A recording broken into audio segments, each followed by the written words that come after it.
தொடங்கலாம்.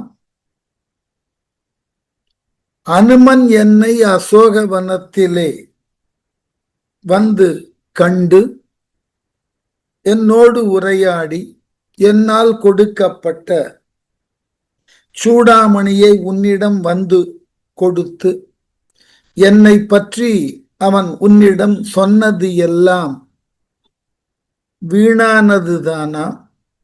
நீ அனுப்பிய அனுமன் தூதுவன் அல்லையா? காரணம், உன்னால் விரும்பி அனுப்பப்பட்ட தூதுவன் மீது உனக்கு நம்பிக்கை இல்லையா? அவனால் கொண்டு வந்து சொல்லப்பட்ட செய்தியிலே அதன் கண் உண்டான உண்மையை நீ உணரவில்லையா என்று வருந்திய சீதை அடுத்து கேள்வி கேட்கிறாள். இது நாள் வரை நான் எதற்காக பொறுமையோடும் தவம் செய்பவளைப் போலும் என்னுடைய கற்பினை பாதுகாத்து வந்தேன்? உன்னை கண்டு உன்னுடைய திருவடிகளிலே விழுந்து வணங்கி நான் குற்றமற்றவள் என்பதை நிரூபிப்பதற்குத்தானே. ஆனால் அதனை நீ உணர்ந்து கொள்ளவில்லை என்றால் நான் இதுகாரும் கொண்ட முயற்சிகள் எல்லாம் வீண்தானே.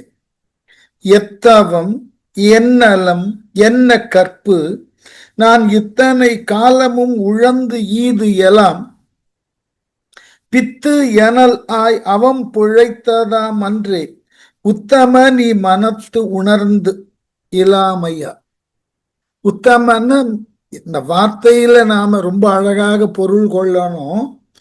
கொஞ்சம் அங்கத பொருள்ல எடுத்துக்கலாம், சர்க்காசமா. உத்தம, எல்லோராலும் உத்தமன் என்று பாராட்டப்படக்கூடிய நீ உண்மையான தன்மையை இப்பொழுது உணராமல் இருக்கிறாயே. அப்படி என்றால் நீ என்ன உத்தமன் என்ற பொருளுங்க. உத்தம, ஆடவர்களுள் சிறந்தவனே, இத்தனை காலமும் உழந்து எத்தவம், என்னலம், என்ன கற்பு, ஈதலம், இத்தனை நாள்களாக அசோகவனத்திலே நான் வருந்தி சிறையிருந்தேன். என்னை நான் காத்து கொண்டிருந்தேன். நான் தவம் செய்த வண்ணம் இருந்தேன் உன் வருகைக்காக. என்னுடைய கற்பினை எந்த அளவிலும் குறைவுபடாமல் பாதுகாத்திருந்தேன். இவை எல்லாவற்றையும் நீ உணரவில்லையா? அனுமன் வந்து உனக்கு உணர்த்தவில்லையா? ஆகவே இவைகளையெல்லாம் நீ அறியாது நீ மனத்து உணர்ந்திலாமையினால் உன்னுடைய திருவுள்ளத்திலே இவைகளையெல்லாம் அறிந்து என்னை நீ இப்பொழுது ஏற்றுக்கொள்ளவில்லை என்றால் இதுகாரும் நான் செய்த செயல் எல்லாம் ஏதோ ஒரு பைத்தியக்காரியின் செயல் போல் அல்லவா இருக்கும். பித்து எனலாய் அவம் பிழைத்ததாம். பைத்திய செயல் எனும்படி அவம் வீணாகி போனது. என்னால் மேற்கொள்ளப்பட்ட இத்துணை செயலும் ஒரு வீணான செயலாகி போனதே. எதற்காக நான் இவ்வாறு பாதுகாவலோடும் தவம் செய்த உணர்வோடும் என் கற்பினை போற்றியும் வந்தது எதற்காக?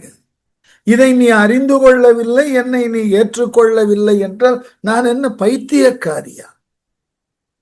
பார்க்கு எலாம் பத்தினி பதுமத்தானுக்கும் பேர்க்கலாம் சிந்தையல் அள்ளல் பேதையேன் ஆர்க்கு எலாம் கண் அவன் அன்று என்றால் அது தீர்க்கலாம் தகையது தெய்வம் தேரும். இதை விட கடினமா கேட்க முடியாது. பார்க்கு எலாம் பத்தினி, உலகத்தில் உள்ள அனைத்து பெண்களும் என்னை பத்தினி என்று போற்றுகிறார்கள். ராமனுக்காக வாழ்ந்து கொண்டிருப்பவள் வேறு எந்த ஒரு சிந்தனையும் மனத்தகம் கொள்ளாது ராமனது வரவினுக்காகவே காத்து கொண்டிருந்தவள் தான் பெற்ற அனைத்து துன்பங்களையும் ஏற்றுக்கொண்டு உலகமே என்னை பத்தினி என்று பாராட்டுகிறது. பதுமத்தானுக்கும் பேர்க்கலாம் சிந்தையல் அள்ளல். பதுமத்தான்னா, பதுமம்னா தாமரை, தாமரை மலரிலே இருக்கக்கூடிய பிரம்மன். என்னை படைத்தவனாகிய பிரம்மன் கூட என் மன உணர்வை மாற்ற முடியாது. படைத்தவனே நினைத்தால் கூட என்னை தவறான பாதைக்கு அனுப்ப முடியாது. என்னுடைய மனதை மாற்றுவதற்கு பிரம்மனாலும் முடியாது. அப்படிப்பட்ட சிறப்புக்கு உரியவள் நான். பேதை ஏன்? அப்படிப்பட்ட நான் இப்பொழுது அறியாமையினால் தவிக்கின்றேன். ஏனென்றால் எல்லாவற்றையும் அறிந்த நீ என்னை ஏற்காது மறுக்கிறாய். ஆகவே ஆர்க்கலாம் கண்ணவன், உலகில் உள்ள அனைவருக்கும் கண்ணாக விளங்கக்கூடிய ராமனே, உன்னுடைய கண்களிலா என்னை முழுமையுமாக பார்க்க முடியவில்லை? உலகில் உள்ளவர்களுக்கு எல்லாம் கண் போன்று இருக்கக்கூடியவன் நீ. அப்படிப்பட்ட தெளிவான பார்வை உடையவன் நீ. அப்படிப்பட்ட நீயே என்னை தவறாக எண்ணுகிறாய் என்றால், அப்படிப்பட்ட நீயே என்னுடைய ஒழுக்கத்தை, கற்பை நீ தவறாக எண்ணுகிறாய் என்றால், அது தீர்க்கலாம் தகையது தெய்வம் தேருமோ? சரியாக எண்ணக்கூடிய நீ, உலகில் உள்ளவர்கள் அனைவருக்கும் முறையானவனாக உள்ள நீயே இப்பொழுது என்னை தவறாக எண்ணுகிறாய் என்றால், இதை யாரால் மாற்ற முடியும்? உன்னால் கொள்ளப்பட்ட கருத்தை யார் இனி மாற்றுவார்கள்? தெய்வங்கள் முயன்றால் கூட மாற்ற இயலாது. எப்படி என்னுடைய சிந்தையை பிரம்மனால் மாற்ற முடியாதோ, அது போல நீ என்னை தவறாக எண்ணுகிறாய் என்றால் அந்த எண்ணத்தை எந்த தெய்வங்கள் முன் வந்தாலும் மாற்ற முடியாது. அப்படிப்பட்ட நிலைக்கு உரியவனாய் நீ உன்னை ஆக்கி கொண்டிருக்கிறாய். ஆதலால் பங்கையத்து ஒருவனும் விடையின் பாகனும் சங்கு கை தாங்கிய தரும மூர்த்தியும் அங்கையின் நெல்லி போல் அனைத்தும் நோக்கினும் மங்கையர் மனநிலை உணர வல்லீர். ரொம்ப அழகான இடம், ரொம்ப தெளிவான பாட்டு வேறு. பங்கையத்து ஒருவனும், தாமரை மலரிலே இருக்கக்கூடிய பிரம்மனும், விடையின் பாகனும், ரிஷபத்தை வாகனமாக கொண்டுள்ள சிவபெருமானும், சங்கு கை தாங்கிய தர்மமூர்த்தி, சங்காயுதம் என்கின்ற பாஞ்சஜன்யத்தை கையிலே தாங்கியவனாகிய தர்மத்தின் வடிவனாக இருக்கக்கூடிய நாரணனும், அங்கையின் நெல்லி போல் அனைத்தும் நோக்கின், உள்ளங்கையில் நெல்லிக்கனி போல் எல்லோருக்கும் உண்மை தெரியும். ஆகவே அப்படிப்பட்டவர்களுக்கு கூட எல்லாவற்றையும் உள்ளங்கை நெல்லிக்கனி போல பார்த்த மாத்திரத்திலேயே எடை போடக்கூடிய அத்தகு ஆற்றல் உடைய அந்த மூவர் கூட மங்கையர் மனநிலை உணர வல்லரு. பெண்களினது மனத்தினை, அந்த மனத்தின் கண் தோன்றக்கூடிய சிந்தனையை அந்த மூன்று தெய்வங்களாலும் உணர முடியாது. நீ ஏமாத்திரும். அதுதான் இங்க பொருள். அந்த மிகச்சிறந்த தெய்வங்கள் உலகில் உள்ள எல்லா நிகழ்வுகளையும் பார்த்த மாத்திரத்திலே உள்ளங்கை நெல்லிக்கனி போல அவர்கள் அதனது தன்மையை உணர்ந்து விடுவார்கள். அப்படிப்பட்டவர்களால் கூட ஒரு பெண்ணின் மனத்தில் ஓடும் எண்ண ஓட்டத்தை அறிய முடியாது. அதனால்தான் நீயும் என்னை முழுமையுமாக அறிந்து கொள்ளாது நான் தவறு உடையவள் என்று என்னை நீ நிந்திக்கிறாய் அப்படின்னு கேட்ட. எல்லாருக்கும் ஒரு கேள்வி கேட்பேன், அது என்ன உள்ளங்கை நெல்லிக்கனி போல? நெல்லிக்கனிக்கு பதிலா உள்ளங்கை எலுமிச்சங்க பழம் போலன்னு சொல்லி இருக்கலாம்.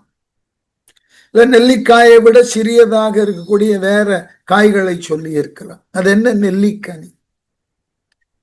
நம்முடைய முன்னோர்கள் தாவரவியல்ல எவ்வளவு தெளிவான அறிவை கொண்டிருந்தார்கள் என்பதற்கு இது ஒரு சான்று. இப்பொழுதுதான் மாங்கனி காலம் முடிந்தது இல்லையா? ஒரு நன்கு பழுத்த மாங்கனி அது அழுக தொடங்குகின்ற பொழுது மேலெல்லாம் கருப்பு கருப்பா புள்ளிகள் வரும். அந்த கருப்பு புள்ளி மெல்ல படர்ந்து பெரிய அளவுல வளர்ந்து அந்த தோலினை கெடுத்து மெல்ல பழமானது அழுகத் தொடங்கும். அந்த புள்ளி தோன்றின உடனேயே நீங்க அந்த புள்ளியை சுற்றி ஒரு கீறி எடுத்துட்டீங்கன்னா அந்த பழம் முற்றிலுமாக அழுகிய நிலையில் மாறாமல் எடுத்த பகுதி போக எஞ்சிய பகுதி எல்லாம் சுவையா இருக்கும். எல்லா கனிகளும் மேலிருந்து கெட்டு வரும். ஆனால் நெல்லிக்கனி மட்டும் தன்னுடைய வேரில் இருந்து கெட்டு வரும். இப்ப நெல்லிக்கனிக்கு மேல நீங்கள் புள்ளி புள்ளியாக அது கட்டதற்கு உண்டான சுவடுகளை பார்த்தீர்கள் என்றால் அந்த கனி முழுவதும் கெட்டு விட்டதுன்னு. மற்றைய கனிகளில் இருந்து வேறுபட்டது நெல்லி. அதனால உள்ளங்கையில் நெல்லிக்கனி போலன்னா ஒருவன் கையிலே நெல்லிக்கனியை தாங்கி இருக்கின்ற பொழுது அந்த கனியில சில கருப்பு பொட்டுகள் பட்டிருந்தால் இந்த கனி முற்றிலுமாக கட்டுவிட்டது என்று பார்த்த மாத்திரத்திலேயே சொல்லிவிடும். அதை வாங்கி அதை அறிந்து பார்த்துதான் சொல்ல வேண்டும் என்ற அவசியம் இல்லை. ஆனால் மற்ற கனிகள் அவ்வாறல்ல. மற்ற கனிகள் மேலிலிருந்து வேர் நோக்கி கெடத் தொடங்கும்.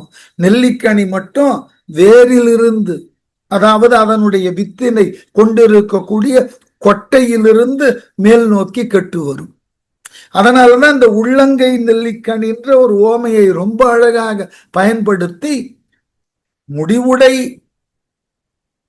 சிறந்த ஆற்றல் வாய்ந்த அந்த 3 தெய்வங்களுமே உலகின் கண் நடக்கக்கூடிய நிகழ்வுகளை எல்லாம், அதனுடைய தாற்பயங்களை, விளைவுகளை எல்லாம் பார்த்த மாத்திரத்திலேயே தெரிந்து கொள்வார்கள். எது போல உள்ளங்கையில் நெல்லிக்கனி போல இது தேர்ந்த கனியா அல்லது சிதைந்த கனியா என்று. அப்படிப்பட்ட அந்த தெய்வங்களுக்கு கூட எது கடினமானதா? ஒரு பெண்ணின் மனதில் எவ்வாறு அவள் சிந்திக்கிறாள், மங்கையர் மனநிலை உணர வல்லரோ அவர்களாலும் அறிய முடியாது. ஆர்ப்பரிக்கும் அலைகளை உடைய கடலின் ஆழத்தை கூட துல்லியமாக கணக்கிட முடியும். ஆனால் ஒரு மங்கை மனத்திலே என்ன நினைக்கிறாள் என்பதை யார் ஒருவராலும் எடை போட முடியாது. அதனால அவ சொன்ன, தெய்வங்களாலேயே முடியாத ஒன்றை நீ எவ்வாறு செய்து முடிப்பாய்? என்னை பற்றின ஒரு முழுமையான எண்ணம் உனக்கு எவ்வாறு தோன்றி இருக்கும்? என்னை பற்றி நீ என்ன அறிவாய் என்ற உண்மைக்கு விளக்கம் சொல்லிட்டு கடுமையா ஒரு முடிவெடுத்த. ஆதலின் புறத்து இனி யாருக்காக என் கோது அரு தவத்தினை கூறி காட்டுகே, சாதலின் சிறந்தது ஒன்று இல்லை தக்கதே, வேத நின் பணி அது விதியும் என்றான். இதை விட ரொம்ப அழகான முடிவு அவளால சொல்ல முடியல. ஆதலின் இவ்வளவு தெளிவாக நான் பேசிவிட்டேன். நான் எங்கு இருக்கிறேன், எவ்வாறு இருக்கிறேன் என்று என்னை தேடி வந்த உன்னால் அனுப்பப்பட்ட தூதனாகிய அனுமனும் என்னை பற்றி ஒரு தெளிவான பிம்பத்தை உன்னுள் ஏற்படுத்தி இருப்பான். இவைகளினால் தெளிவு அடையாத நீ இனி நான் பேசியா தெளிவடைய போகிறாய்? ஆதலின் புறத்தி இனி யாருக்காக? உனக்கே என்னை புரிந்து கொள்ள முடியவில்லை என்றால் இனி யாருக்காக நான் என் ஒழுக்கத்தையும் என்னுடைய தவத்தையும் காட்டி நிரூபிக்க வேண்டும்? யாருக்காக என் கோது அரு, கோதுன்னா குற்றம், குற்றமற்ற தவத்தினை கூறி காட்டுக. நான் எதற்காக யாரிடம் சென்று நான் ராமனுக்காக இந்நாள் வரை தவம் இருந்தேன் என்று யாரிடம் இனி போய் சொல்ல வேண்டும்? உனக்குத்தான் நான் உரியவள், உனக்குத்தான் உண்மையாக இருந்தவள் என்று நான் உன்னிடம் நிரூபிக்க வேண்டும். அவ்வாறு நிரூபித்தே அதை நீ ஏற்றுக்கொள்ளவில்லை. அப்படிப்பட்ட சூழ்நிலையில நான் தூய்மையானவள் வென்று வேறு எங்கு போய் நிரூபிக்க வேண்டும்? இல்லையா?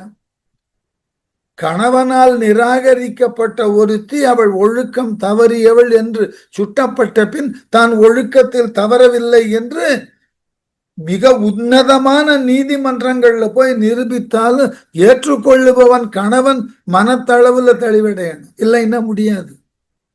சட்டங்கள் எல்லாம் புறமாக நின்று உங்களை ஆதரிக்கும். அகநிலையில கொண்டவன் மட்டுமே தெளிவடைந்தால்தான் வாழ முடியும். இது ஒரு பெரிய சங்கடம். அதனால இவன் முடிவு பண்ணா, ஆகவே கோது அரு தவத்தினை கூறி காட்டியன் யாரிடம் இனி நான் தூய்மையானவள் என்று சொல்ல வேண்டும்? ஆகவே சாதலின் சிறந்தது ஒன்றில்லை.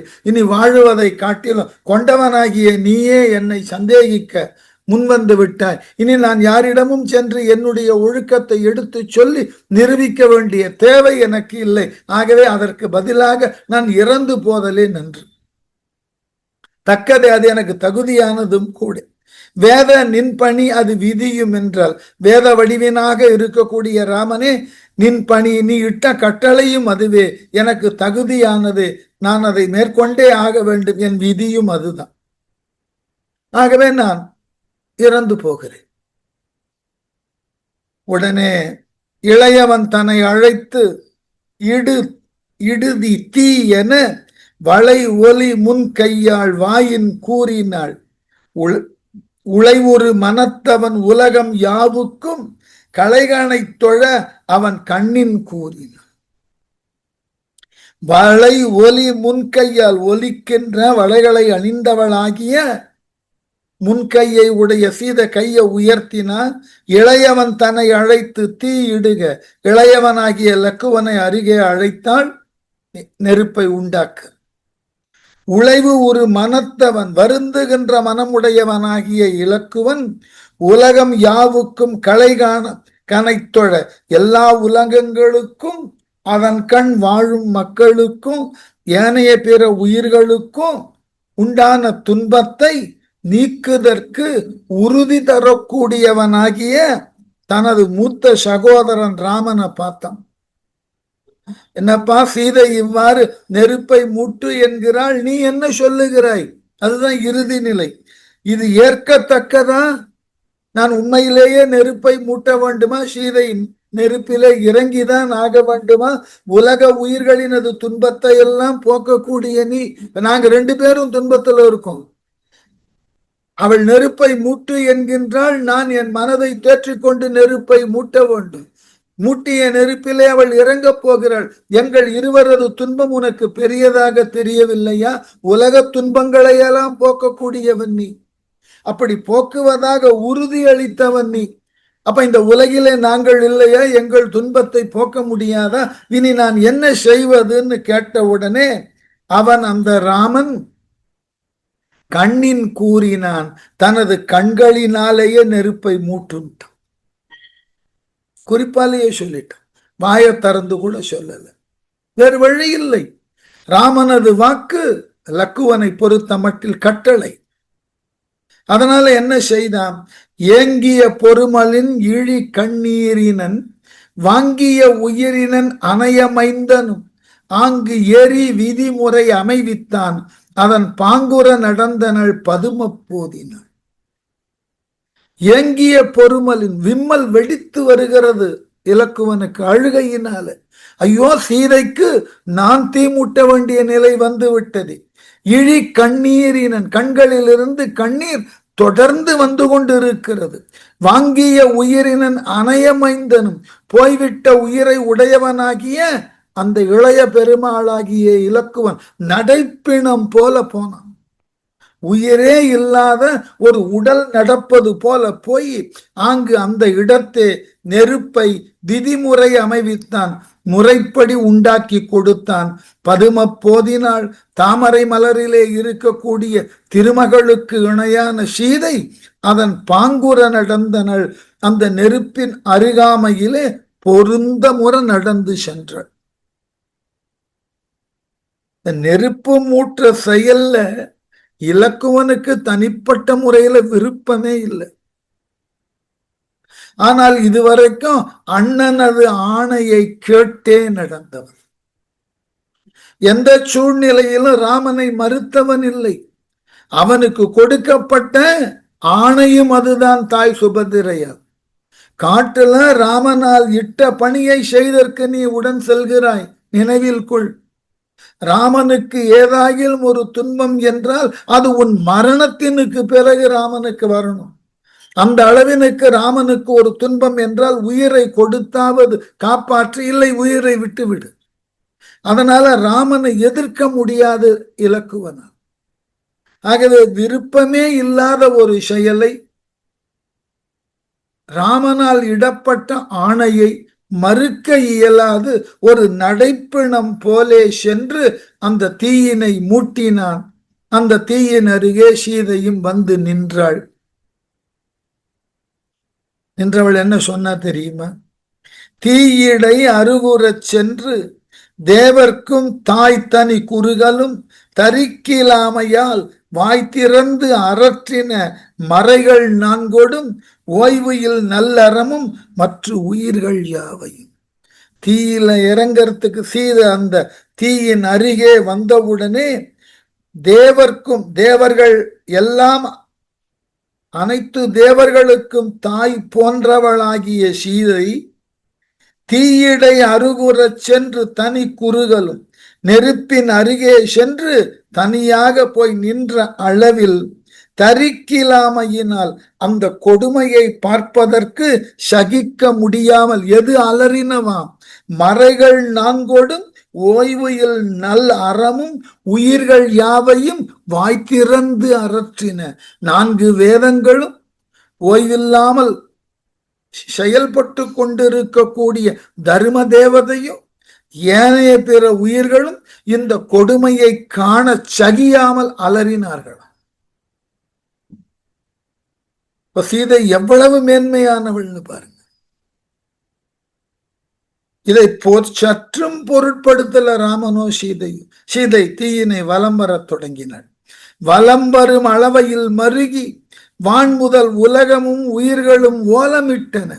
அலம் வரல் உற்றன அலறி ஐய இச்சலம் இது தக்கிலது என்ன சற்றில். வலம் வரும் அளவையில் தீயை சுற்றி வலமாக சுற்றி வருகிறாள் வணங்கிய நிலையில் சீதை. வான் முதல் உலகம் உயிர்களும் மருகி ஓலமிட்டன. வானுலகம் மண்ணுலகம் பாதாளம் முதலிய உலகில் உள்ள அனைத்து உயிர்களும் தடுமாறி வாய்விட்டு அலறின. அலம்பரல் உற்றன எல்லாம் மயங்கின. அலம் வருதல் என்றால் மயங்குதல். ஐயோ, இப்படி தவறான ஒரு செயல் நடக்க இருக்கிறதே, தடுக்க இயலவில்லையே என்று எல்லா உயிர்களும் மயங்கின, அலறி கதறத் தொடங்கின. ராமனை பார்த்து, ஐய ராமனே, இச்சலம் இது தக்கின்று என சாற்றின. இவ்வாறு செய்கின்றாயே, இந்த சலம்னா தீமை. உன்னால் சொல்லப்பட்ட இந்த தீமை இருக்கிறதல்லவா, இவளுக்கு தகுதி உடையது அன்று. சீதையை பார்த்து நீ இதை சொல்லி இருக்க கூடாது. சீதை அதனால் தீயில் இறங்குதல் என்பதும் தவறானது. நீ வாழ்நாள்ல தவறே செய்யாதவன் தான், ஆயின் இங்கு தவறு செய்திருக்கிறாய். தகுதி இல்லாத ஒன்றை மிகச்சிறந்த தகுதிக்கு உரிய சீதைக்கு தண்டனையாக கொடுக்கிறாய். இது முறையற்றது. நீ தகுந்தவன் என்றும் சரியானவன் என்றும் உலகம் உன்னை கொண்டாடி கொண்டிருக்கிறது. ஆனால் இங்கு நீ எடுத்த முடிவு சரியானது அல்ல, தீமைக்கு உட்பட்ட ஒரு முடிவு. இந்திரன் தேவியர் முதல ஏழையர் அந்தர வானின் நின்று அரற்றுகின்றவர் செந்தளிர் கைகளால் சேயறி பெரும் சுந்தர கண்களை ஏற்றி துள்ளினார். வானவழியில தேவர்கள் இந்திராணி முதலானோர், இந்திரன் தேவியர் முதல ஏழையர், இந்திராணி முதலிய பெண்கள். ஏழையர்ன மென்மையானவர்கள் பெண்கள். அந்தர வானின் நின்று அரற்றுகின்றவர், வான்வெளியில நின்று எல்லோரும் கூக்குரலிட்டு அழுகிறார்கள். சேயரி பெரும் சுந்தர கண்களை, சிவந்த கோடுகள் நிரம்ப பெற்ற தங்கள் அழகான கண்களை, இப்படிப்பட்ட கொடிய காட்சியை பார்த்துவிடக் கூடாது என்று செந்தளிர் கைகளால் ஏற்றி துள்ளினர். சிவந்த தளிர் போன்ற தம் கரங்களால் மூடிக்கொண்டும் அடித்து கொண்டும் குலுங்கி குலுங்கி அழுதார்கள். இப்படி ஒரு கொடுமை நடக்குமா என்று நடுங்கினர். நான்முகன் முதல் நாயகர் படம் குறைந்தது படி சுமந்த பாம்பு வாய் விடம் பறந்துளது என வெதிம்பிற்றால் உலகு இடம் திரிந்தன சுடர் கடல்கள் இயங்கின. இயற்கையே மாறுபட்டது. நான்முகன் முதல நாயகர் பிரம்மன் முதலாகிய அனைத்து தேவர்களும் தெய்வங்களும் நடுங்கினர். இப்படிப்பட்டதோர் கொடிய காட்சியை அவர்கள் எதிர்பார்க்கவில்லை, நடுக்கமுற்றார்கள். படி சுமந்த பாம்பு படம் குறைந்தது. உலகையே தன் தலையிலே சுமந்து கொண்டிருக்கக்கூடிய ஆதிசேடன் என்கின்ற பாம்பு அதனுடைய படம் ஒடுங்கியது. பறந்துபட்ட படத்துலதான் உலகம் பாதுகாப்பாக நிற்கிறது. பாம்பினது படம் குறைந்ததினால் உலகம் தடுமாறத் தொடங்கியது. வாய்விடம் பறந்துள்ளது என உலகம் வெதும்பிற்றால் அப்பாம்பினுடைய வாயிலிருந்து நஞ்சானது எங்கும் பரவுகிறது. வெதும்பியது அதனால் உலகம். சுடர் இடம் திரிந்தன. சூரிய சந்திரர்கள் உதிக்கும் திசைகளை மாற்றிக்கொண்டன. கடல்கள் பொங்கின, ஏங்கின, தவித்தன. இப்படி இந்த நிகழ்வுகள் நடந்து கொண்டிருக்கின்ற பொழுது சீதை, ஒரு வார்த்தையை நான் சேர்த்து சொல்லணும், அனாயாசமா தீயில இறங்கின. அதாவது ரொம்ப அழகாக சொல்லுவது உண்டு, நாம் மேற்கொள்ளக்கூடிய ஒரு செயல்ல நாம் நிச்சயமாக வெற்றி பெறுவோம், நாம் இதனை நிச்சயமாக சந்தித்து எந்த விதமான குழப்பமும் இல்லாமல் நாம் வெற்றி கொள்ளுவோம்னு தெரிந்த ஒருவன் அந்த போட்டியில கலந்து கொள்ளுகின்ற பொழுது எந்த குழப்பமும் இல்லாமல் ஒரு அனாயாசமான முறையில இறங்குவது போல சீதை கவலையே படலை. மற்றவர்கள் அவளது கற்பினை நம்பினார்களோ நம்பலையோ, ஆனால் தான் இதுகாரும் மேற்கொண்ட ஒழுக்கம், மேற்கொண்ட தவம், காத்து வந்த கற்பு சிறந்தது என்பது அவளுக்கு தெரியும்.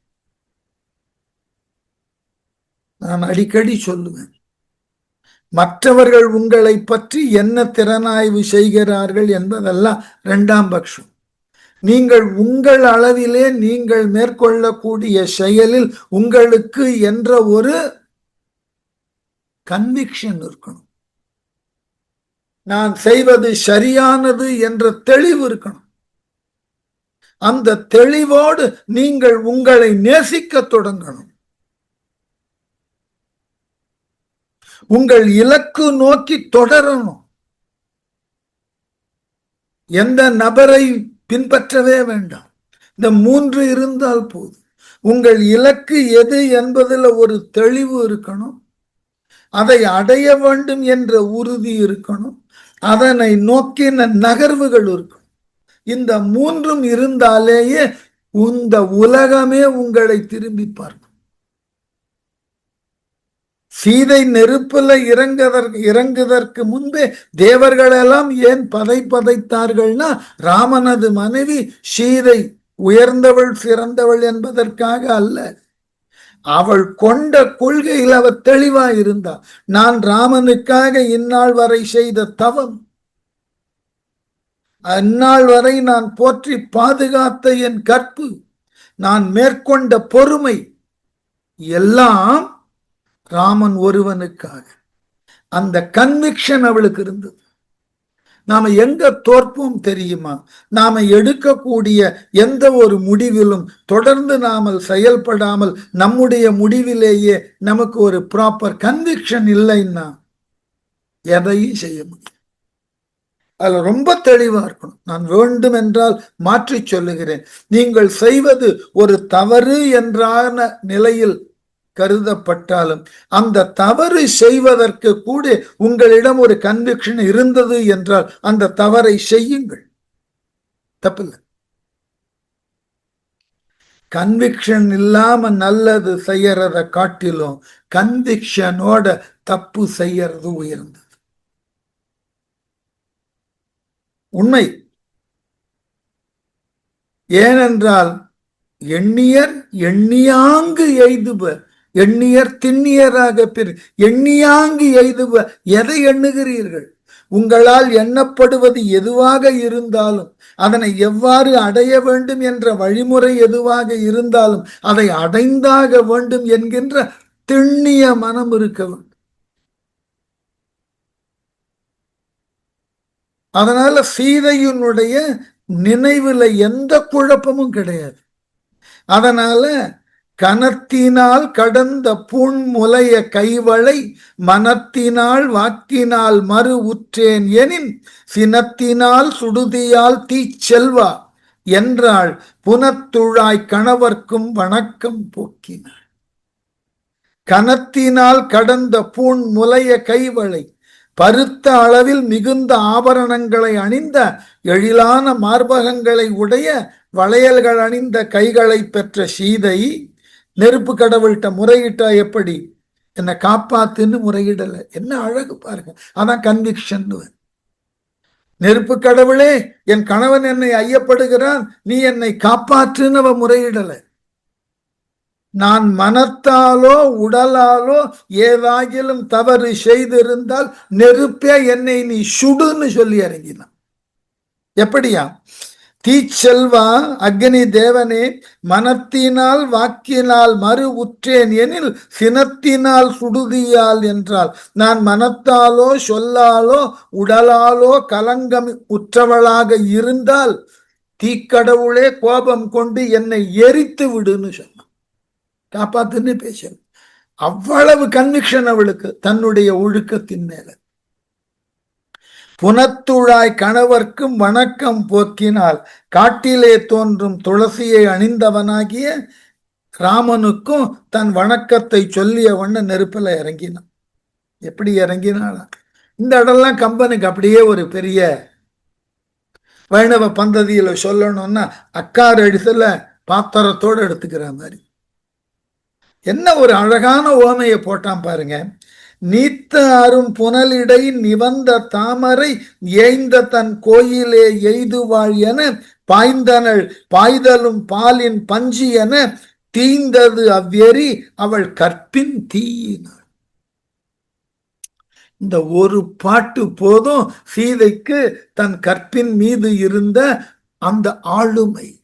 எப்படியா?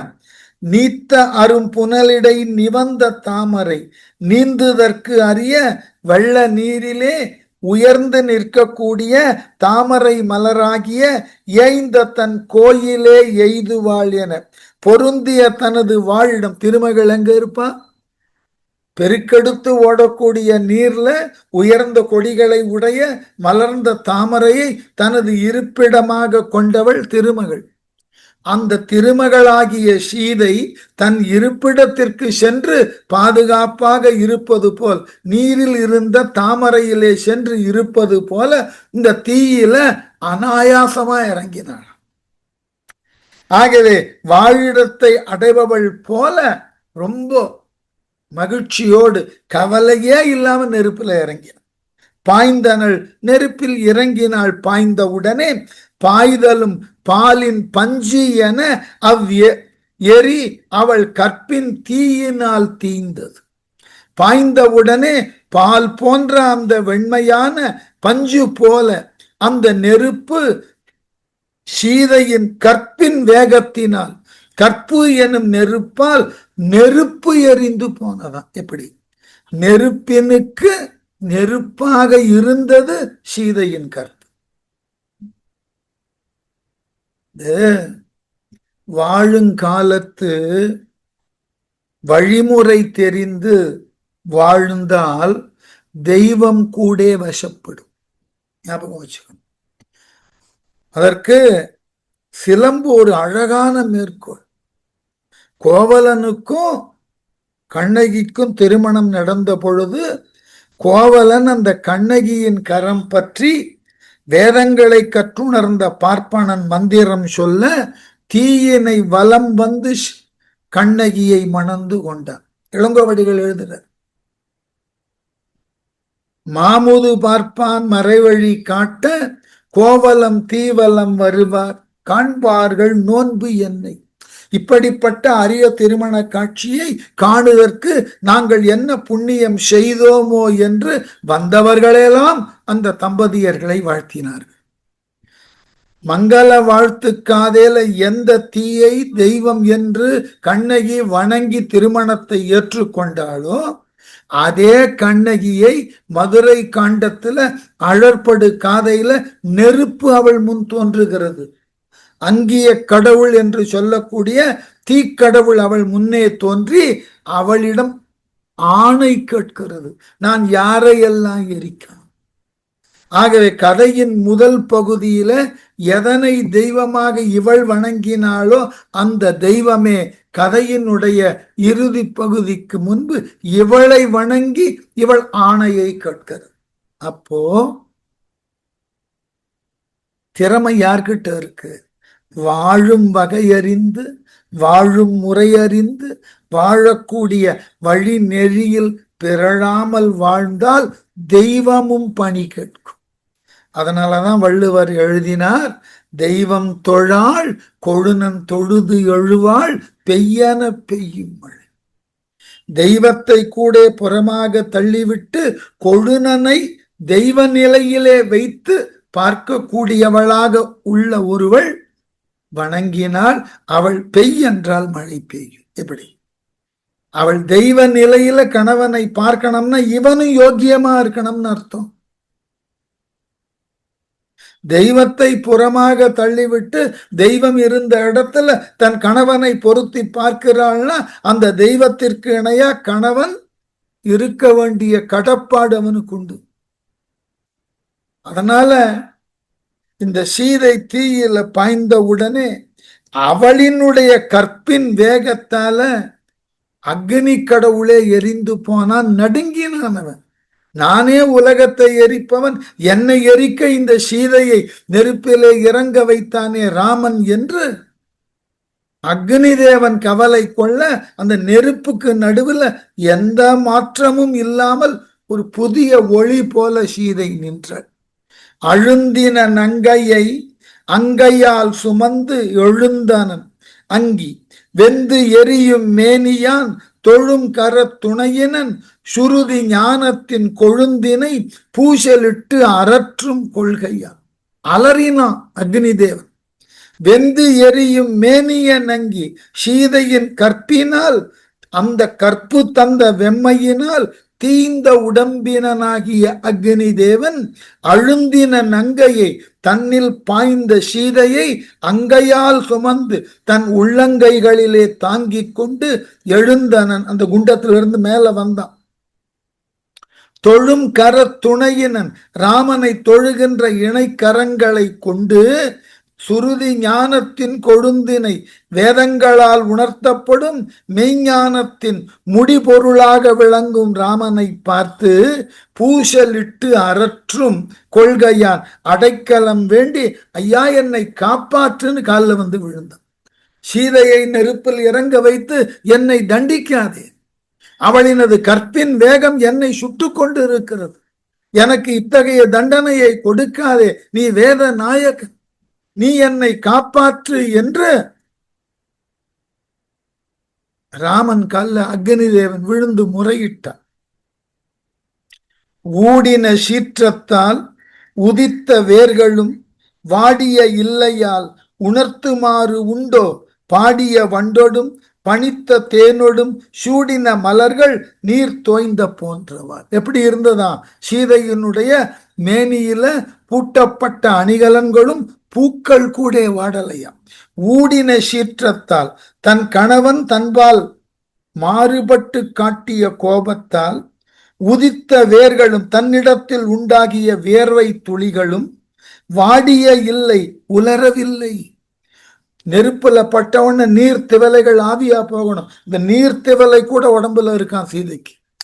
உணர்ந்துமாறு உண்டோ, அவளது கற்பின் சிறப்பை உணர்த்த வேறு ஏதாவது சான்று வேணுமா? இது ஒன்னே போதாதா? ராமன் கோபித்தான், அதனால் அச்சமுற்று உடல் வியர்த்த சீதை அந்த வியர்வோட நெருப்புல இறங்கின, அந்த வியர்வையை கூட அந்த நெருப்பு உலரச் செய்யவில்லை. இதை விட சீதையின் கற்புக்கு சான்று வேண்டுமா? சூடின மலர்கள் பாடிய வண்டோடும் பனித்த தேனடும் நீர் தோய்ந்த போன்றே அவள் அணிந்திருக்கக்கூடிய பூக்கள், அந்த பூக்களில் உண்டான மதுவை உண்ண வந்த வண்டுகள், அவைகளினால் எழுப்பப்பட்ட ஒலிகள் எல்லாமாக சேர்ந்து அந்த நீரில் குளித்து எழுந்தவளை போல் காட்டிற்றாம். அவள் தீயிலே விழுந்து வந்தவளை போல் காட்டவில்லையா? அந்த நெருப்பு அப்படி குளிர்ந்து போயிற்று. திரிந்தன உலகமும் செவ்வை நின்றன, பரிந்தவர் உயிரெல்லாம் பயம் தவிர்த்தன, அருந்ததி முதலிய மகளிர் ஆடுதல் புரிந்தனர், நாணமும் பொறையும் நீங்கினர்.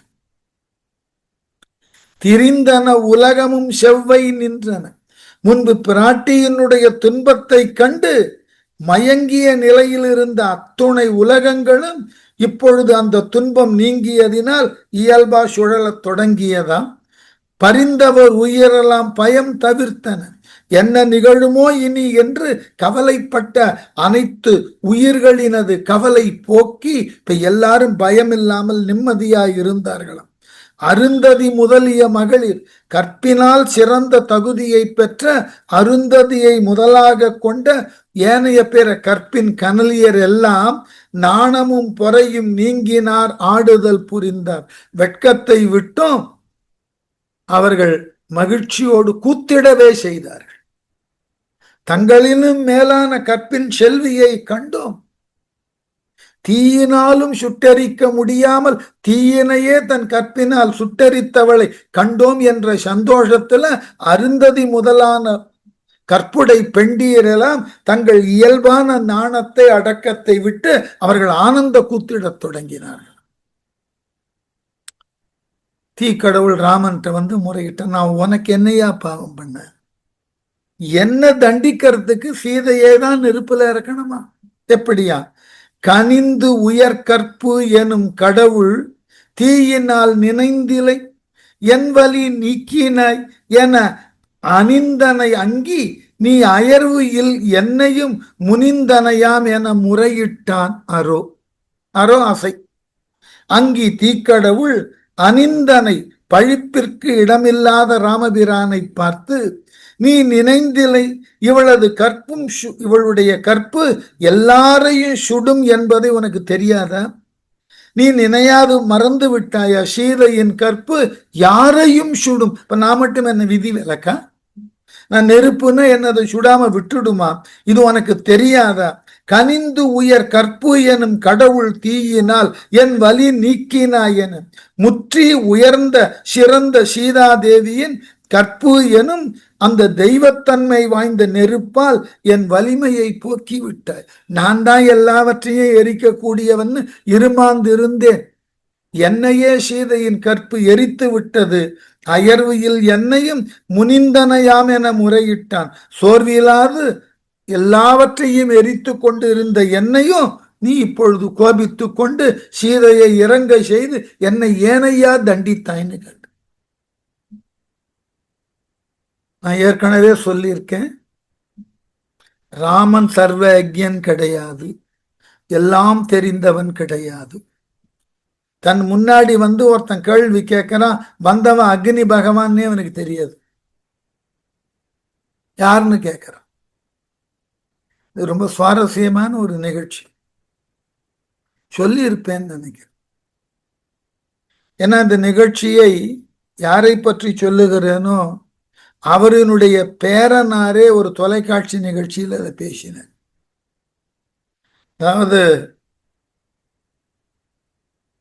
தமிழகம் தந்த மிகப்பெரிய இசைக்கலைஞர்களுள் ஒருவர் கண்டதேவி அழகிரிசாமின்னு ஒருவர். வயலின்ல மிக பெரும் ஆளுமை. அவரை ஒரு முறை ஒரு கச்சேரிக்கு டெல்லியில குடியரசுத் தலைவர் மாளிகையில அழைத்திருந்தார்கள். இவர் அந்த குறிப்பிட்ட நேரத்திற்கு முன்பாக சென்று தன்னுடைய வாத்தியத்தை அந்த அரங்கில போடப்பட்ட மேடையில் வைத்துவிட்டு அந்த மேடைக்கு அருகாமையில் இருக்கக்கூடிய ஒரு நாற்காலியில் அமைதியா அமர்ந்துட்டு தன்னுடைய உதவியாளரோடு ஒரு அறையிலிருந்து மற்றொரு அறைக்கு சென்று கொண்டிருந்த குடியரசுத் தலைவர், இந்த நிகழ்ச்சி நடக்கக்கூடிய அறையில் ஒருவர் அமர்ந்திருக்கிறாரே, நாம் அவரை உதாசீனப்படுத்தி விடக்கூடாதுன்னு உள்ள நுழைஞ்சிட்டு, நுழைந்த உடனே வந்த குடியரசுத் தலைவர் இவருக்கு வணக்கம் செலுத்தினார். இவரை எழுந்து நின்று வணக்கம் செலுத்தினார். செலுத்தியதன் பிறகு குடியரசுத் தலைவர் தன் பெயரை சொல்லி அறிமுகப்படுத்தி கொண்டார். உடனே அவர்தான் குடியரசுத் தலைவர், அவர் பெயர் இதெல்லாம் இவருக்கு தெரியாது. அடுத்த கேள்வி இவர் கேட்டார், நீங்கள் யார்? யாரு? கண்டதேவி அழகிரிசாமி குடியரசுத் தலைவரை பார்த்து நீங்கள் யாருன்னு கேட்டார். குடியரசுத் தலைவர் ரொம்ப அழகாக ஐ அம் தி பிரசிடென்ட் அப்படின்னு, நான் தான் பிரசிடென்ட் அப்படின்னு. அடுத்த கேள்வி அழகிரிசாமி கேட்டாரே பார்க்கலாம், எந்த சபாக்கு? அவரை பொறுத்த மட்டில் இசைக்கலைஞர். அவருக்கு தெரிஞ்சதெல்லாம் கச்சேரிகள் நிகழக்கூடிய சபைகள் தான். அந்த சபைகள்ல ஒவ்வொரு சபைக்கும் ஒரு செக்ரட்டரி இருப்பார். அவரை தான் இவருக்கு தெரியும். அந்த அளவுதான் இவருக்கு பொது அறிவு. அதனால் அருகில் இருந்த உதவியாளருக்கு பயமே வந்து விட்டது. ஏதோ குடியரசுத் தலைவரிடம் சொல்லி அழைத்து கொண்டு போய்விட்டார். நல்ல குடியரசுத் தலைவர் ஐ ஆம் த பிரசிடென்ட் அப்படின்னு கொஞ்சம் ப்ரௌடா சொன்ன உடனே எந்த சபாக்குன்னு அவர் கேட்டார்னா, அவரினுடைய நிலைமையை யோசித்து பாருங்கள். அவ்வளவு அறியாமையோடு இருக்கக்கூடியவர். அதே சர்வ யஜ்ஞனாக இருந்தால் எல்லாம் தெரிந்திருக்கும். ராமன் சர்வ வல்லமை உடையவன், சர்வ சக்தி உடையவன். ஆனால் அவன் எல்லாம் தெரிந்தவனாக ராமாயணத்தில் சித்தரிக்கப்படவில்லை. அதனால் அவன் முன்னே நெருப்பு கடவுள் தோன்றியதன் பின்னும் நீ யாருன்னு கேட்டான். இன்னது ஓர் காலையில் ராமன் யாரை நீ என்னை நீ இயம்பியது எரியுள் தோன்றி இப்புன்மைசால் ஒருத்தியை சுடாது போற்றினாய் அன்னது ஆர் சொல்ல இது அரைதியால் என்றான். ராமன் படபடபடன்னு கேள்வி கேட்டுட்டான். ராமன் இன்னது ஓர் காலையில் நெருப்பு தேவன் முறையிட்ட பொழுது நீ யாரை எரியுள் தோன்றி நீ இயம்பியது என்ன? நீ யாரு? நெருப்பிலிருந்து வந்து ஏதோ என்கிட்ட பேசிக் கொண்டு இருக்கிறாய். யார் யா நீ? இப்புன்மைசால் ஒருத்தியை சுடாது போற்றினாய் அன்னது ஆர் சொல்ல. பழிக்கு இடமான இந்த சீதையை நீ சுடாமல் அவளை காப்பாற்றி வெளியே கொண்டு வந்திருக்கிறாய். யார் உனக்கு இந்த மாதிரி காப்பாற்ற வேண்டும் ஆணையிட்டது? யார் நீ? உனக்கு மேல யாரேனும் அதிகாரிகள் இருக்கிறார்களா? அதனால்தான் சீதையை சுடாமல் வெளியே விட்டுட்டியா? இது அரைதி. பதில் சொல்லு. அவதான் நெருப்பில் இறங்கினால சுட வேண்டியதுதானே. நீ யாரு? வந்தவன் அக்னி தேவன் கூட ராமனுக்கு தெரியல. அக்னி தேவன் தன்னைத்தானே அறிமுகப்படுத்திக்கிறான். அட பாவி, நான் தாண்டா அக்னி. உலகத்தினுடைய அவிசையெல்லாம் ஏற்கக்கூடியவன் நான். என்ன யாருன்னு நீ கேட்கிறியன்னு. என்ன அவ்வளவுதான் ராமனுக்கு ஞானம்.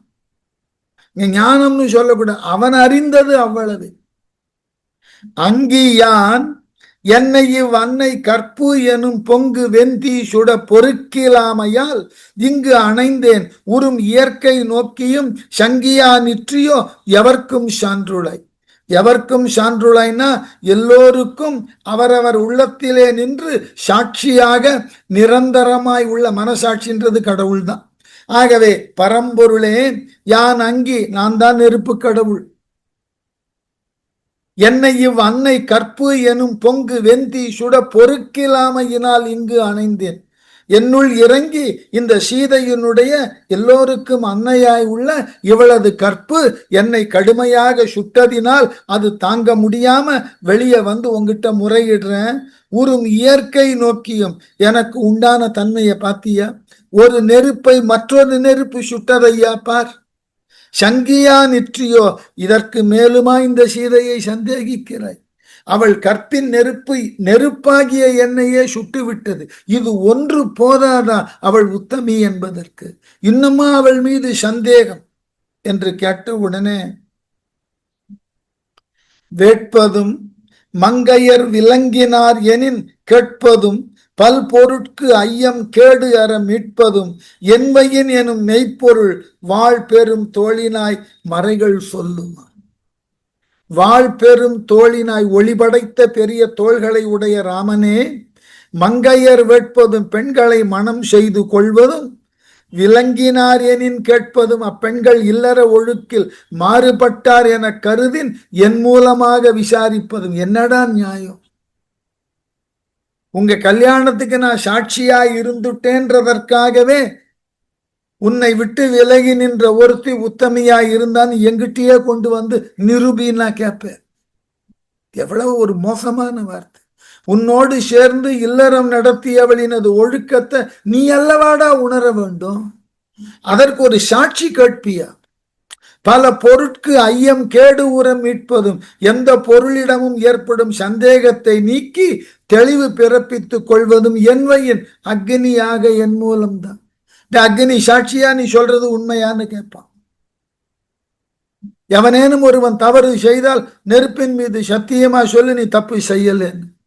ஆகவே எல்லாவற்றிற்கும் சாட்சியாக நிற்கக்கூடிய நெருப்பு கடவுள் நான் எனும் மெய்ப்பொருள் மறைகள் சொல்லும் என்கின்ற உண்மையை வேதங்கள் சொல்லும். நான் தாண்டா எல்லாத்துக்கும் சாட்சி.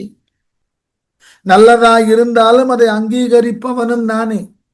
தீமை என்று வந்தால் செய்தவர்களை எரிப்பதும் அவர்கள் தீமை இல்லாதவர்கள் என்று உறுதியாக எடுத்து மொழிவதும் நானே. அதற்காகத்தான் நான் படைக்கப்பட்டேன் என்று வேதங்கள் சொல்லுகின்றன. நானெல்லாம் முடிவுக்கு வரல. ஐயுறு பொருளை மன்னிக்கணும், ஐயுறு பொருள்களை ஆசையில் மாசு ஒரியி கையுறு நெல்லியம் கனியின் காட்டும் என் மெய்யுறு கட்டுரை கேட்டும் மீட்டியோ பொய்வுரா மாருதி உரையும் பொற்றலாய். நெருப்பு கடவுள் இதை விட ராமனை அசிங்கப்படுத்தி இருக்க முடியாது. ஏண்டா எண்ணிலிருந்து எழுந்து வந்தா அப்பவும் அவளை உத்தமின்னு ஏத்துக்க முடியல. வாயு புத்திரனான அனுமன் வந்து சொன்ன பஞ்சபூதங்கள்ல 2 பேர் சாட்சி சொல்லி இருக்கோம். எப்படியா பொய்வுரா மாருதி உரையும் போற்றலாய் வாய்மையில் சிறிதும் தவறாத அனுமனது வார்த்தையையும் கேட்டு நீ நம்பல. ஐயுறு பொருள்களை ஆசையில் மாசு ஒரி சந்தேகத்திற்கு இடமான பொருள்களின் கண் உள்ள குற்றங்களை நீக்கி அந்த சந்தேகத்தை போக்கச் செய்து கையூறு நெல்லியம் கனியின் காட்டும் என் மெய்வுரை கேட்டும் மீட்டியோ. உள்ளங்கை நெல்லிக்கனி போல தெள்ள தெளிவாக காட்டக்கூடிய என்னுடைய சத்திய வார்த்தையும் கேட்ட பிறகும் உன்னு சீதையை சந்தேகப்படுற. கேட்டுக்க நீ எவ்வளவு பெரிய யோக்கியனா இருக்கணும். நானா இருந்தா துணி பொருள் இப்படி மாத்தி இருப்பேன். வாயு புத்திரன் சொன்னதையும் கேட்கலாம். அவன் ஒரு பூதம்டா. அக்னி நான் ஒரு பூதம். நாங்கள் இருவரும் ஆளுமை மிக்க பூதம். மண்ணை காட்டிலும் விண்ணை காட்டிலும் நீரை காட்டிலும் ஆளுமை உள்ள பூதம். எங்கள் வாக்கையே நீ நம்பலன்னா நீ யார் சொல்லி நம்ப போற? தேவரும் முனிவரும் திரிவ நிற்பவும் மூவகை உலகமும் கண்கள் மோதி நின்று ஆயனல் கேட்கிலை அறத்தை நீக்கி வேறு ஏவம் என்று ஒரு பொருள் யாண்டு கொண்டியோ. பார்த்தா அக்னி தேவன் இனிமே நிதானமெல்லாம் பேசி பிரயோஜனம் இல்லை. இந்த நேரத்துல ராமனை பிடிச்சி சாடிடுறதுன்னு முடிவு பண்ணான்.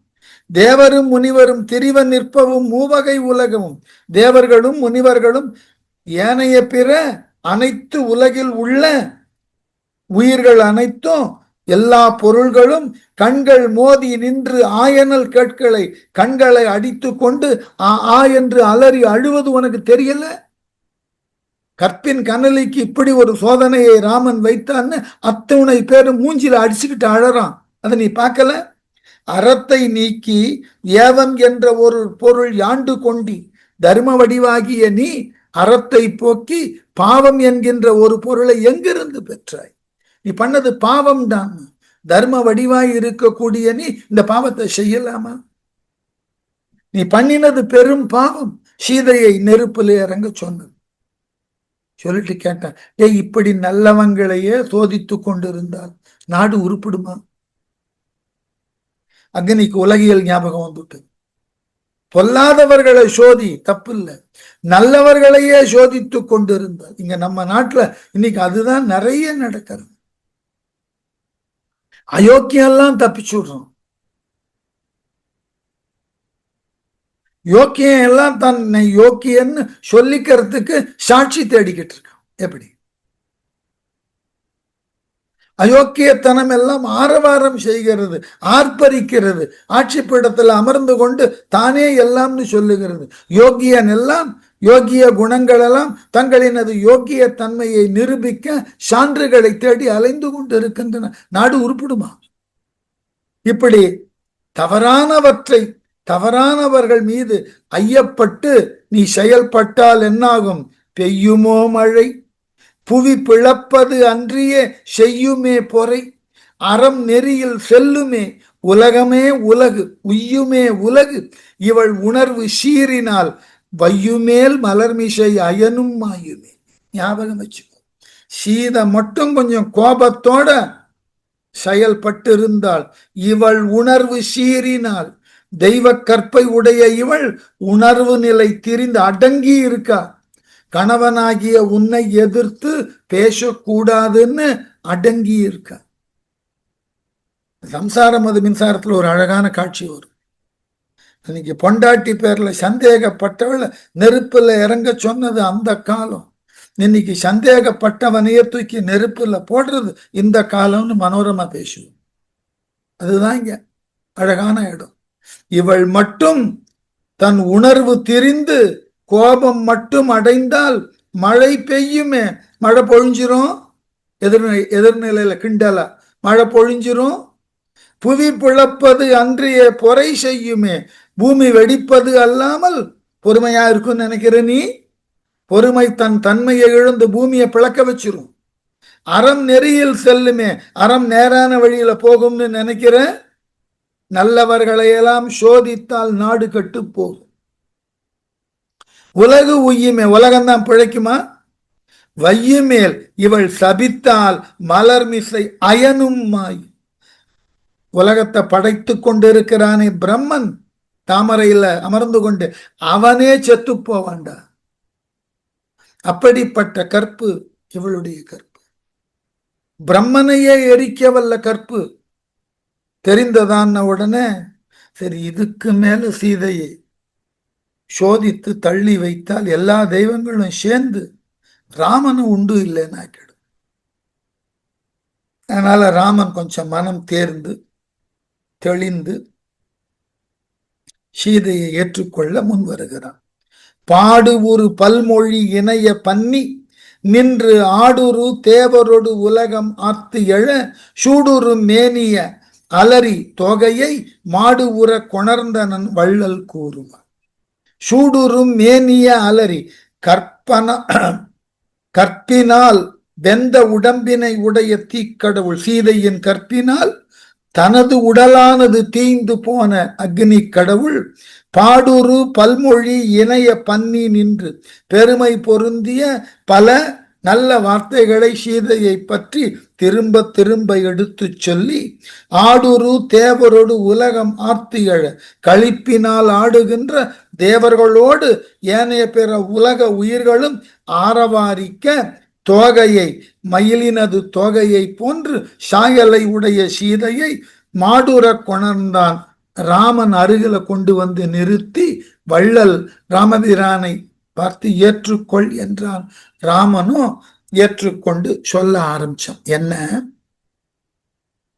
அழிப்பு இல சான்று உதைக்கும் நீ உலகுக்கு ஆதலால் இழிப்பு இல சொல்லி நீ இவளை யாதும் ஓர் பழிப்பு இழல் என்றனை பழியும் என்று இனி கழிப்பிழல் என்றனன் கருணை உள்ளதான்.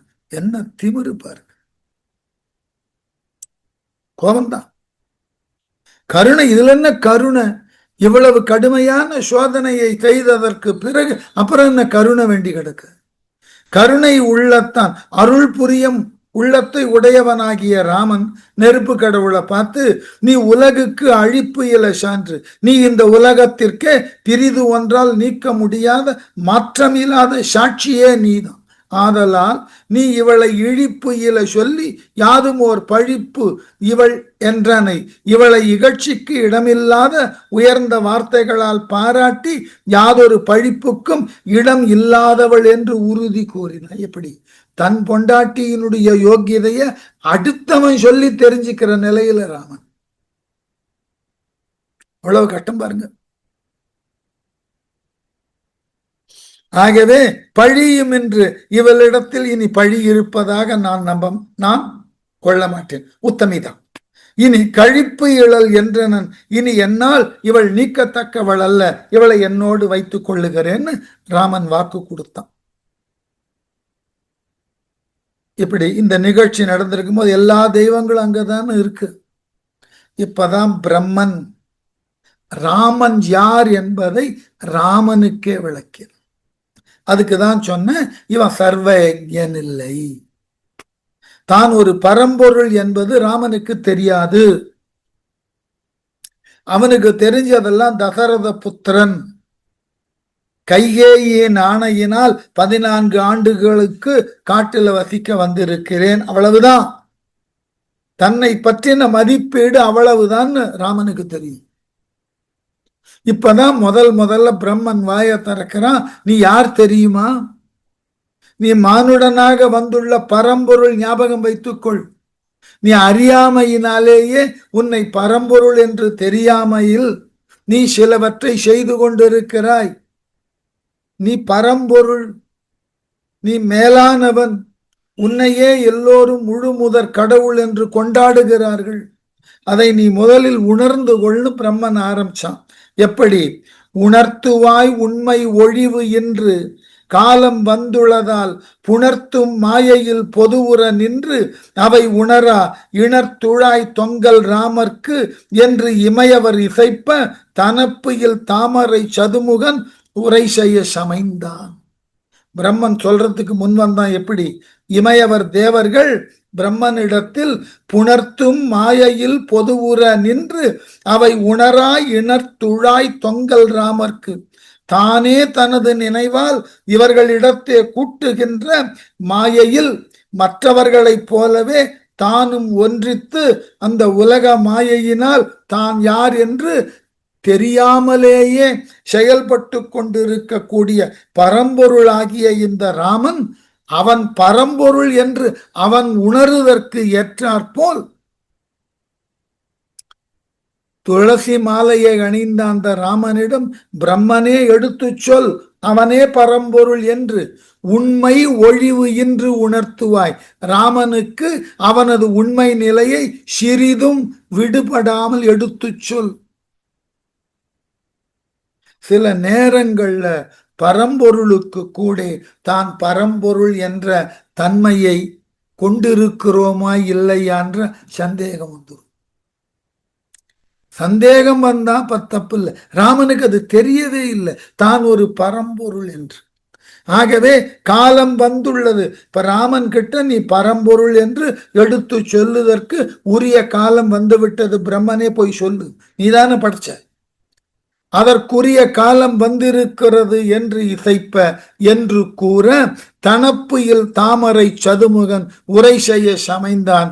பிரியாத திருமாலின் உந்தி தாமரையில் தோன்றிய நான்முகன் ராமன் கிட்ட போயிட்டு, நீ யார் தெரியுமா? நீ எதற்காக இந்த உலகிலே தயரதனுக்கு மகனாய் பிறந்தாய் தெரியுமா? சீதை யார் தெரியுமா? அவள் ஏன் உன்னை மணந்தாள் தெரியுமா? எல்லா தெரியுமாவுக்கும் தெரிந்தவனாகிய பிரம்மன் விளக்கம் சொல்ல போற. இந்த பகுதி தான் ராமாயணத்துல ராமனை பரம்பொருள் தன்மையிலே பார்ப்பதற்கு ஏற்றதோரிடும். மற்றவர்களெல்லாம் பரவுதற்கும் புகழுதற்கும் அவர்களினுடைய நன்மை கருதியும் அவர்கள் தேவையை ராமன் பூர்த்தி செய்ததினாலும் அவனை மேலானவனாக உயர்ந்தவர்களாக பேசினார்கள். இங்க பிரம்மன் ஒரு செய்தியை தெளிவாக்குகிறான். இப்ப பிரம்மன் சொல்றது ஸ்டேட்மெண்ட். நீ யார்? நான் சொல்லுகிறேன் கேள். பிரம்மன் ஒரு விளக்கம் தருகிறான். பிரம்மனுக்கு எதுவுமே வேண்டாம் ராமனிடமிருந்து. மற்றவர்கள் எல்லாம் ராமனை போற்றினார்கள். ராமனால் அவர்கள் நலம் பெற்றவர்கள். எவனெல்லாம் நமக்கு நல்ல உதவியை செய்கிறானோ அவனெல்லாம் கடவுள்னு சொல்லிடுறது ரொம்ப சுலபம். கடவுள் மாதிரி உதவினீங்க, எனக்கு யாருமே உதவி இல்லாத நிலையில் கடவுளை போலவே உதவினீர்கள். சாதாரணவனை கூட கடவுள் ஆக்கிடலாம். இப்போ உண்மையான கடவுள் தான் யாருன்னு தெரியாம நின்று கொண்டு இருக்குது. அந்த நேரத்துல தேவர்கள் எல்லாம் பிரம்மனிடம் சொன்னார்கள், அப்பா இதுதான் நல்ல தருணம், இப்ப போய் ராமன்ட்ட சொல்லு நீ யார் என்பதை. நீ நாரணன் வடிவாய் வந்த பரம்பொருள் என்று எடுத்து சொல் என்ற உடனே பிரம்மன் ராமனை யார் என்று ஒரு விளக்கத்தை தர முன் வருகிறான். அது ஒரே வகுப்புல படிக்கணும். ஆனால் அடுத்த வகுப்பில் தொடருவோம்.